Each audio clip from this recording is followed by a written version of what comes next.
kita harus refleksi bahwa bagaimana jadinya kita coba bayangkan ketujuh fungsi parpol tadi dari Diamond dan Gambler itu akhirnya malah justru dibajak oleh kepentingan yang punya kekuasaan di sana. Saya mau katakan bahwa memang ini yang harus benar-benar kita hindari. Kalau dalam negara demokrasi tidak boleh kemudian melarang ada partai-partai lain atau pihak oposisi. Jangan melihat mereka sebagai kelompok yang tadi yang dibilang oleh Mas Mario external threats atau kelompok kriminal.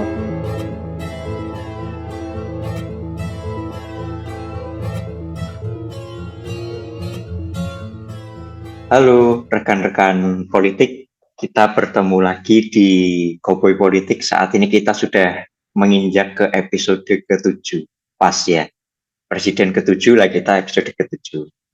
Berarti episode yang istimewa. Oke. Episode yang istimewa Mas Mario. Betul Mas Safi. Oke, Mas Safi bagaimana kabar? Sehat-sehat dan sekarang lagi gimana ini Mas ya? Alhamdulillah, puji Tuhan sehat selalu. Saya sedang di Jogja. Tampaknya di belakang saya ini Mas Mario bisa lihat, saya ada di kompleks kebun anggur. Jadi ini memang cukup istimewa taping podcast kita kali ini. Wih, kebun anggur ya. Nampaknya bisa kita kapan-kapan bersua di sana Mas Safi ya. Oh boleh sekali Mas Mario. Oke, rekan-rekan politik, kita sebetulnya sudah jauh membahas tentang apa itu politik dari episode pertama ya, dari fenomena-fenomena yang ada di masyarakat. Kali ini kita akan coba membawa rekan-rekan ke satu episode penting, yaitu partai politik dalam cengkraman istana. Nah, rekan-rekan politik, sebetulnya fenomena ini bukan hal yang baru. Dalam artian kita memahami di alam demokrasi beberapa hal perlu kita garis bawah, itu menjadi hal yang sangat fundamental. Keterlibatan warga negara dalam politik, bagaimana negara menghargai hak-hak warga negaranya, termasuk representasi dalam politik, itu perlu dijadikan satu hal yang fundamental. Nah, dalam hal ini partai politik sebagai salah satu pilar demokrasi, yang mana warga negara bisa menyalurkan kepentingannya maupun bisa juga berada dalam pangku kekuasaan negara, itu perlu terus dijaga. Namun pada praktiknya ternyata kita disibukkan dengan berita yang beredar dalam beberapa bulan terakhir, bahkan di minggu-minggu akhir ini ya, tentang bagaimana gejolak di Partai Golkar misalkan oleh Pak Erlangga Hartarto yang dipanggil oleh Kejaksaan Agung. Nah, kita tidak berhenti di konteks yang sesempit itu sebetulnya.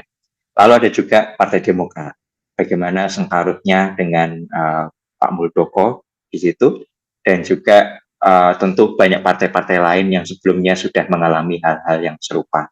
Nah, namun rekan-rekan, sebetulnya kita tidak coba sesempit membahas kedua partai itu, tapi bagaimana konteks ini sebetulnya sudah menjadi konteks yang besar di Indonesia tentang bagaimana negara mengontrol secara berlebihan, kita katakan itu, partai politik yang punya kedaulatan lewat ADART, lewat kepengurusannya, struktur, platformnya, gitu ya. Nah, kita ambil contoh coba melangkah sedikit ke era Orde Baru, di mana ketika itu Presiden Soeharto juga melanggengkan kekuasaannya lewat partai politik ya, yang sangat adidaya waktu itu. Nah, ketika itu maka kita perlu berefleksi sebetulnya, apa yang terjadi jika partai politik terus-terusan dan sangat berlebihan dicengkram oleh negara. Oke, Mas Safi, kira-kira itu intronya dan kita coba diskusi ringan untuk saat ini. Menurut Mas Safi, kira-kira apa sih yang membuat partai politik itu yang berdaulat dan partisipatif penting dalam alam demokrasi? Bagaimana menurut Mas Safi? Oke, terima kasih Mas Mario. Selamat pagi, siang, atau malam bagi teman-teman yang menonton podcast ini. Saya sejujurnya suka sekali dengan pilihan judul yang Mas Mario berusaha kasih ke kita untuk dikonsumsi bersama, yakni partai politik dalam cengkeraman istana. Dan konteks yang tadi Mas Mario jelaskan, saya kira kita harus sepakat bahwa ini problem yang sangat serius. Itu dulu, itu poin pertama. Poin kedua adalah kenapa konteks yang tadi Mas Mario bilang partai politik selalu ada dalam situasi berada dalam posisi dilematis, berhadapan dengan kekuasaan, berhadapan dengan kelompok kepentingan yang terlalu kuat.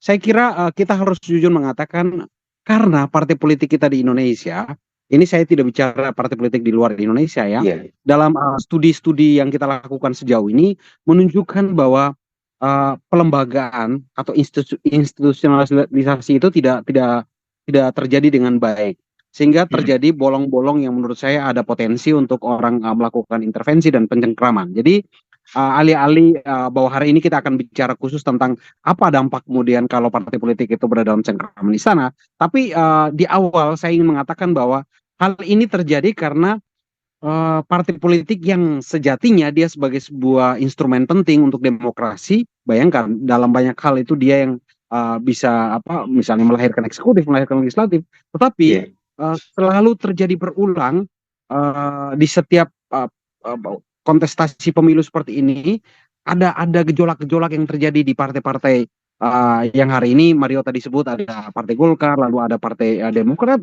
dan tidak menutup kemungkinan partai-partai lain. Dan ini satu refleksi yang serius bagi kita bahwa satu entitas atau satu instrumen penting demokrasi ini selalu terjadi, selalu ada dalam situasi apa ya untuk diuji terus menerus. Karena iya, itu kalau sistemnya tidak dibangun dengan kuat maka potensi untuk kemudian diintervensi atau dicengkram.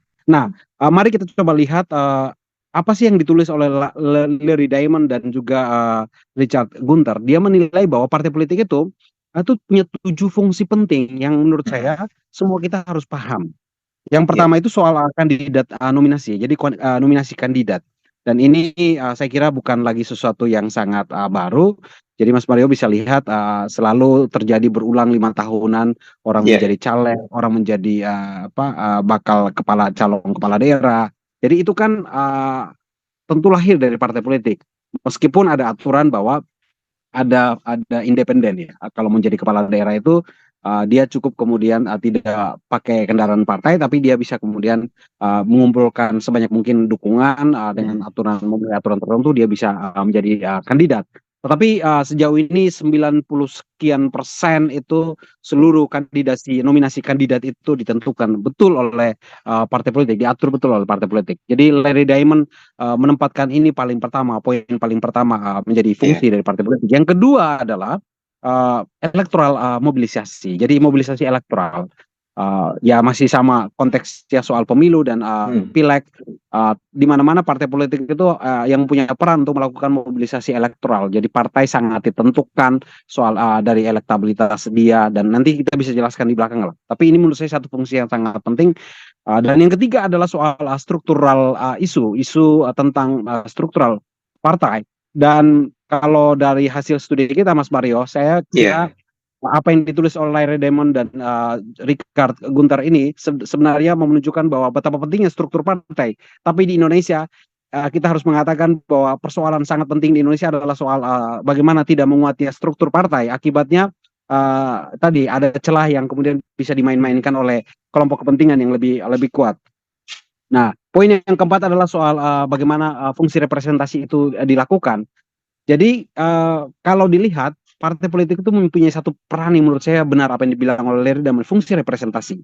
Dan mhm, beberapa partai terlihat betul. Jadi ada semacam afiliasi-afiliasi tertentu. Misalnya kelompok ini kelihatan dia lebih dekat dengan partai A, partai B, partai C. Ya karena memang partai politik lahir ada untuk memfasilitasi itu poin yang iya, soal representasi kepentingan kelompok tertentu.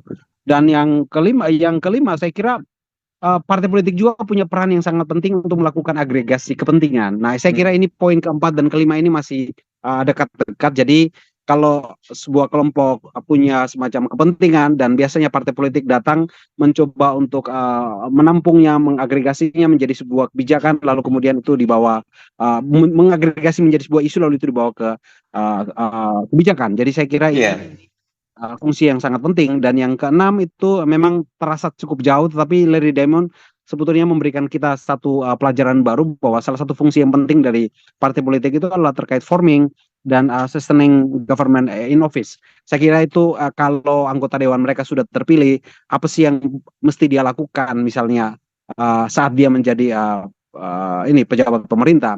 Tentu dia iya, akan menyesuaikan dengan segala macam aturan main di pemerintahan. Jadi ini satu poin sendiri mungkin kita bisa bicarakan di podcast-podcast berikutnya bagaimana mhm, anggota dewan itu yang semula dia bukan orang yang terpapar dengan aturan main di pemerintahan, tapi karena dia terpilih menjadi wakil rakyat yang harus kemudian ada di dalam sebuah sistem pemerintahan, maka mau tidak mau dia harus beradaptasi dengan itu. Tapi dalam banyak kasus kita menemukan ini ada persoalan yang serius bahwa orang cenderung tidak bisa beradaptasi dengan baik sehingga Anda bisa menemukan beberapa kebijakan, bahkan banyak sekali kebijakan yang failure, yang gagal karena itu Iya, tadi orang tidak bisa menyesuaikan diri dengan segala macam kebiasaan di aturan main di pemerintahan. Lalu yang ketujuh yang saya kira sangat penting adalah soal integrasi sosial. hmm, Integrasi sosial itu ya ini partai politik harusnya melakukan peran-peran ini dengan baik, tetapi di Indonesia peran-peran ini seringkali kemudian diambil oleh ormas dan partai politik cenderung lebih pasif untuk poin ini. Tetapi Larry Diamond 7 fungsi yang kemudian ditawarkan oleh yang ditulis oleh Larry Diamond dan Richard Gunter ini sebetulnya mengingatkan kita mungkin ke depan kita perlu membedahnya satu persatu ya Mas Mario supaya iya, publik tahu bahwa ternyata partai politik itu kehadirannya itu sangat sangat penting yang menurut saya orang kemudian harus mau tidak mau punya kesadaran untuk mengerti tentang kenapa dia harus berpartai. iya, iya, iya. Nampaknya kita tidak perlu coba memberikan bantahan terhadap pentingnya partai politik itu, Mas Sampi. Tapi yang memang Ya. jadi salah satu landasan kita kalau kita harus refleksi bahwa bagaimana jadinya kita coba bayangkan ketujuh fungsi parpol tadi dari Diamond dan Gangler itu akhirnya malah justru dibajak oleh kepentingan yang punya kekuasaan di sana. Dia tidak lagi menunjukkan representasi terhadap konstituennya atau seseorang yang diwakili, kelompok masyarakat yang diwakili. Itu sangat krusial sekali. Makanya jangan sampai Betul, kalau betul. instrumen demokrasi ini pada akhirnya dibungkam dan dibajak ya oleh kalangan-kalangan elit tertentu hingga akhirnya kita tidak punya lagi kanal untuk merepresentasikan kita maupun menyuarakan aspirasi kita. Jadi kalau dalam bahasa aktivisme masa kini mungkin perlu membentuk satu dewan rakyat langsung gitu ya. Jadi karena nggak ada lagi kanal alternatif, justru harus membentuk kanal alternatif itu, sedangkan kanal-kanal yang difasilitasi oleh negara, khususnya lewat partai politik, itu tidak lagi tersedia. Nah, kita coba bayangkan situasi kegawat Betul. daruratan itu, Mas Santi. Jadi, dibayangkan negara saat ini mengintervensi terlalu jauh, terlalu dalam ke masing-masing partai politik, padahal mereka punya hak kedaulatan melalui ADRT-nya, bahkan diakui juga melalui undang-undang tentang parpol. Nah, apa akibatnya? Apa dampaknya kalau intervensi negara itu terlalu dalam ke parpol yang akhirnya membahayakan demokrasi?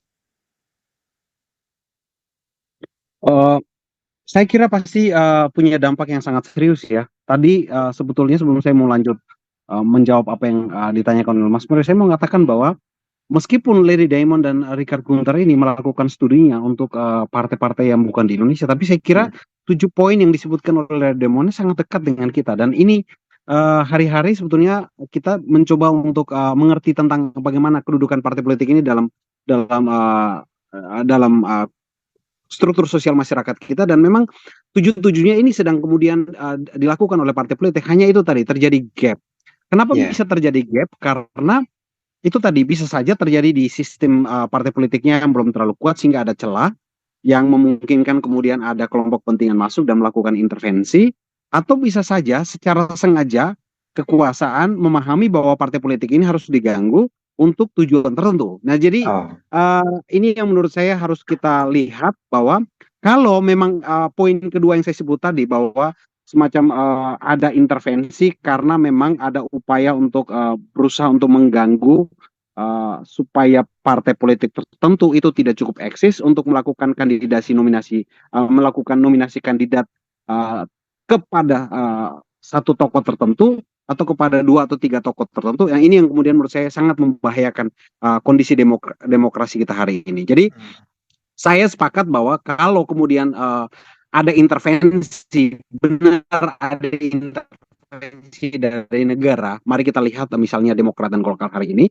saya sebagai orang yang mencoba membaca dari jauh, dari luar, saya melihat bahwa ini cukup membahayakan Mas Mario, karena lucu aja kalau siapapun saya kira melihat, saya memang bukan mengerti betul tentang Demokrat, tetapi melihat bahwa ketika ada upaya dari pihak tertentu melakukan intervensi terhadap Demokrat, dan itu terjadi dari orang dekat yang ada di istana. Dan Ya. menurut saya ini cukup membahayakan.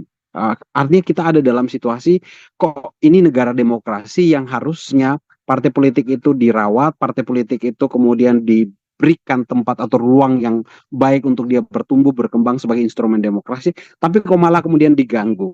Sehingga Anda bisa bayangkan kalau kemudian sebuah partai atau mungkin lebih dari dua atau tiga atau empat yang ada di sebuah negara diganggu eksistensinya, maka tujuh fungsi itu pasti bermasalah dan Anda pasti tidak akan membayangkan satu situasi yang menurut saya ideal. Tidak ada kandidat yang bisa lahir dari sebuah partai politik yang menurut kita ideal, lalu kemudian fungsi mobilisasi elektoral itu pasti terganggu, lalu strukturnya pasti kemudian ada gejolak di internal mereka, agregasi kepentingannya menjadi bermasalah, dan ini menurut saya harus disadari betul. Kalau betul pihak kekuasaan atau negara yang tadi Mas Mario bilang Iya. benar-benar menyadari bahwa kita sedang ada dalam situasi negara demokrasi yang menurut kita partai politik harus dirawat, maka please jangan kemudian terlalu jauh melakukan intervensi yang dalam tanda petik itu adalah upaya untuk mencegal kandidat atau tokoh-tokoh tertentu yang sedang disiapkan oleh partai-partai tertentu dalam sebuah negara demokrasi seperti ini kira-kira gitu. Bahkan ketika tadi Mas Abe mengingatkan kita tentang situasi politik demokrasi kita yang stagnan atau regresi, bahkan bacaan dari Levitsky sama Ziblatt tentang how demokrasi die itu justru pada titik yang sudah sangat krusial. Bagaimana demokrasi itu mati, bukan lagi regresi, bukan lagi stagnan, tapi bagaimana itu mati. Nah, salah satu simptomnya atau ciri-ciri penyakit yang membuat demokrasi itu mati memang adalah labeling ya atau denial soal adanya legitimasi dari political opponents. Jadi bagaimana partai politik yang saat ini mungkin ya kita katakan berada di seberang istana dan makanya istana ingin mencengkram itu, mereka menganggap sebagai existential threat atau ancaman terhadap kekuasaannya, ancaman terhadap eksistensi keberadaan dari istana itu sendiri.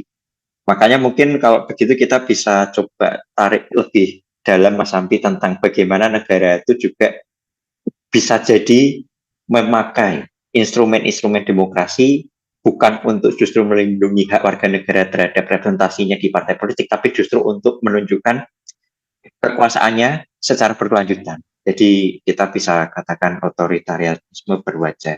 Kita coba bayangkan sebagai penutup ini ya bahwa kerap kali yang jadi tanda kutip ya entitas yang empuk untuk dibungkam itu kerap kali misalkan individu kritis, media atau ormas, LSM, NGO gitu ya.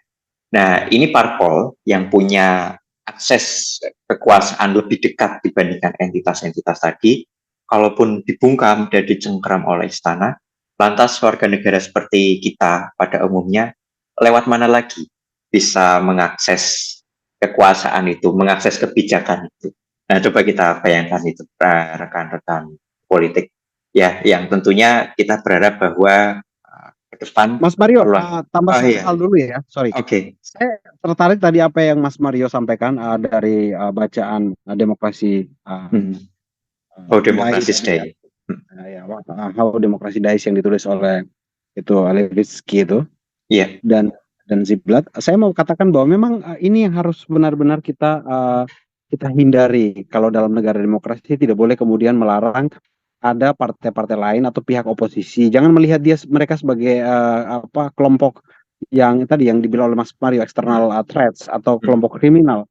Ya, saya kira di alam demokrasi seperti ini kan orang pantas punya pilihan yang berbeda.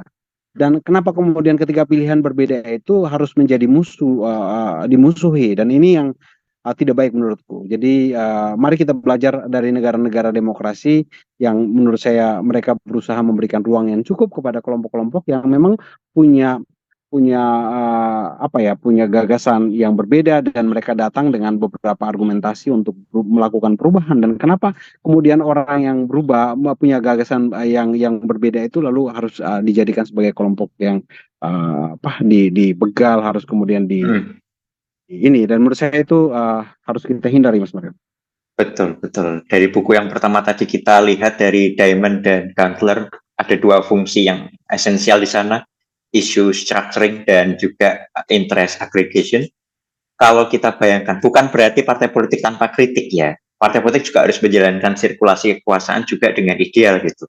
Tapi kita bayangkan kalau jalur partai politik saja sudah dicengkram hingga akhirnya demokrasi mati, lantas kan kita tidak punya lagi kanal-kanal aspirasi yang bisa kita jajaki untuk kita intervensi kebijakan itu. Begitu kiranya Mas Sampi ya. Oke. Rekan-rekan politik yang ada di seluruh penjuru tanah air, kita sudah tiba di akhir episode ke-7 dan episode ke-8 kita nantikan. Sebelumnya mohon maaf dari episode ke-6 ke-7 lompatannya terlalu jauh, tapi harapannya rekan-rekan politik tetap setia di channel kita. Gitu ya Mas Sampi ya. Oke. Terima kasih sudah Terima kasih membersamai. Mas Mario. Sampai jumpa lagi. Sampai jumpa di lain kesempatan. Terima kasih.